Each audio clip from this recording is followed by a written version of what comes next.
Yolande Sabrimoutou, bonjour. Bonjour. Comment gérer les déchets verts si on habite Saint-Denis, Sainte-Marie, Sainte-Suzanne, enfin sur le territoire de la Cinor? Alors, il faut savoir effectivement que suite au passage de ce cyclone, pendant tout le week-end, tous les gens en ont profité pour nettoyer leur jardin et mettre leurs déchets verts dehors. Il y a eu aussi, bien sûr, des entreprises qui ont dégagé les voies et qui ont évacué des déchets verts, plus ou moins mis sur les côtés aussi.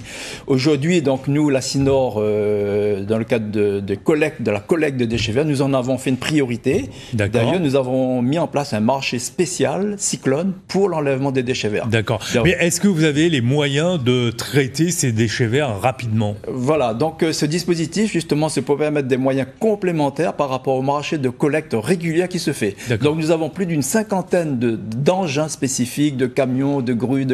On a même fait appel à des co-traitants agricoles pour aider à évacuer dans les meilleurs délais. Mais bien sûr, la difficulté restera l'accessibilité des voies. Donc on a mis l'accent d'abord sur les grands axes, les centres-villes, et ensuite on monte en puissance pour aller vers les écarts, et voilà.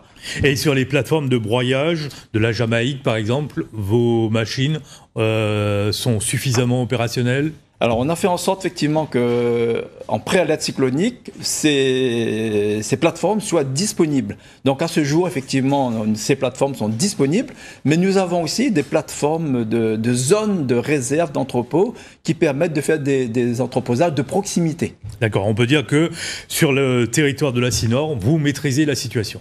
On maîtrise et on met en place tous les moyens nécessaires.